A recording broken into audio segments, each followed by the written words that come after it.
Good evening, you're watching News Mongolia on MNB World, and I'm your host Salongar Chitbatar.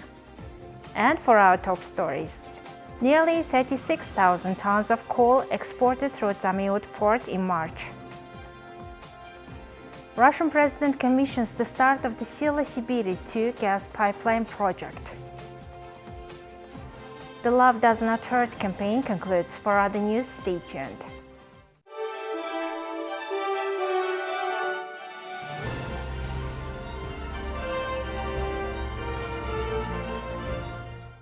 The Ministry of Health and the National Center for Communicable Diseases held its regular press briefing to provide the latest updates on the status of COVID-19 in Mongolia. Нэгдүгээр сарын 30-наас хойш эрүүл мэндийн салбарт нийт 37.6 тэрбум төгрөг.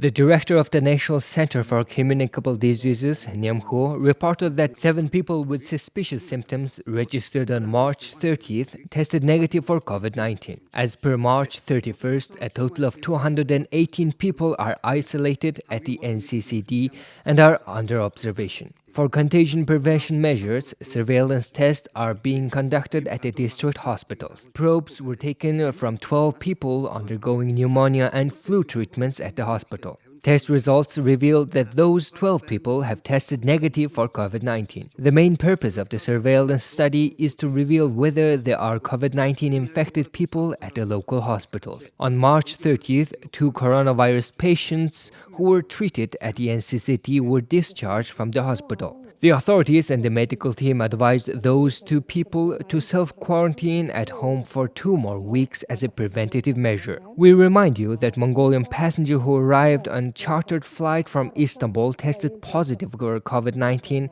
and became 12th confirmed case in Mongolia on Saturday, March 28th. All 12 cases of the COVID-19 were people who came from the high-risk locations. In April, the government of Mongolia is planning to repatriate more than 750 citizens from South Korea and Japan by specially chartered flights. Following the advice of the World Health Organization, the isolation period has been extended up to 21 days. Coal export from Mongolia has been continuing steadily since March 4th. Let's take a look at a special report from Zamyn-Uud in Dornogov province provided by a local MNB reporter. Almost 70% of Mongolian trade passes through Zamyn-Uud port in Dornogov province. Thanks to flexible government measures, there has been no deficit of imported goods or essential consumer goods in Mongolia. Around 180 trucks have passed through Zamyn-Uud this month. The port of entry is currently operating with carefully monitored lanes. Officers instruct truck drivers not to stay too long in China in order to prevent the transmission of COVID-19. If someone has suspicious symptoms, we isolate them here at Zamyn-Uud's local health center. We also ask people to fill out a questionnaire and we take temperature measurements several times in order to be sure that person has no symptoms. Truck drivers who transport mineral resources like coal and iron ore must reach early on port and provide their containers to the Chinese side, then return with empty containers. The government of Mongolia is maintaining a policy of support to the mining companies engaged in coal export, and we are now discussing the possibility of making one lane only for coal trucks.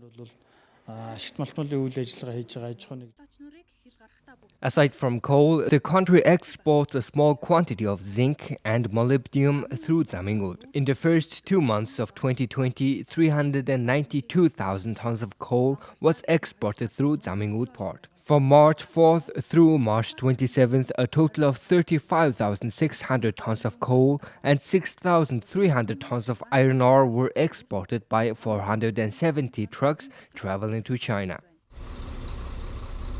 Thank you for staying with us. Now let's take a look at Mongolia's current affairs.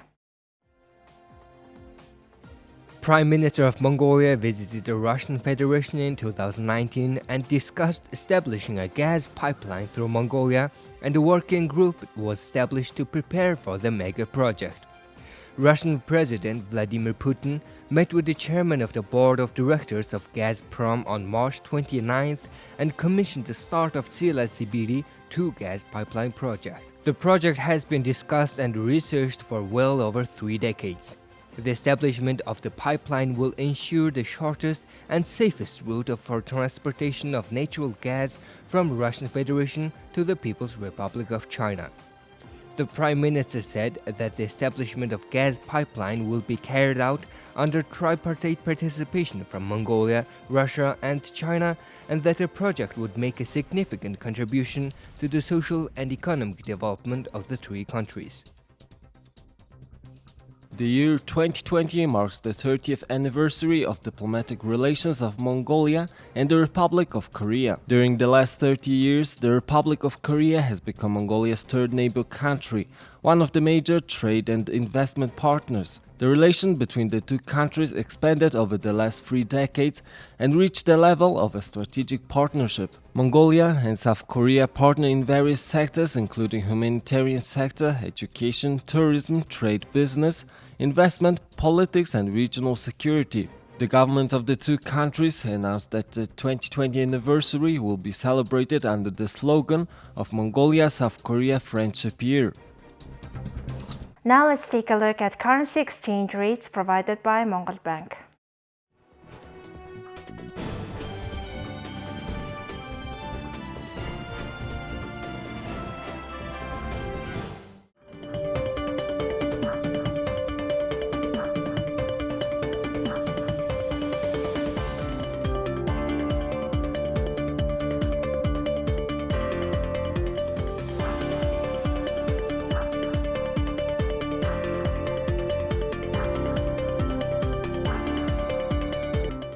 The Love Does Not Hurt campaign to end domestic violence concluded on March 28th. Officials have stated that the most effective way to provide information about legal rights and resources for someone living with domestic violence is through social media and the internet. With the launch of the Love Does Not Hurt campaign, reported cases of domestic violence have dropped by 45% over the previous year. Also, calls from neighbors about domestic violence have increased. Relationship between residents, listening to each other, especially for families living in the same house, spouses, parents, grandparents, and most importantly, to understand and respect each other whether or not there will be a domestic violence depends on it. Rather than threatening to put people in jail or to take legal measures when domestic violence is committed, we wanted to provide people with more positive information on how to prevent domestic violence and on how couples should spend time with each other. Officials say people with knowledge of the law are less likely to commit crimes. Therefore, the General Police Department plans to organize regular campaigns to improve the public's legal knowledge. Now let's take a look at weather forecast for the world's major cities.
Well, that's all for today. Thank you for staying with us.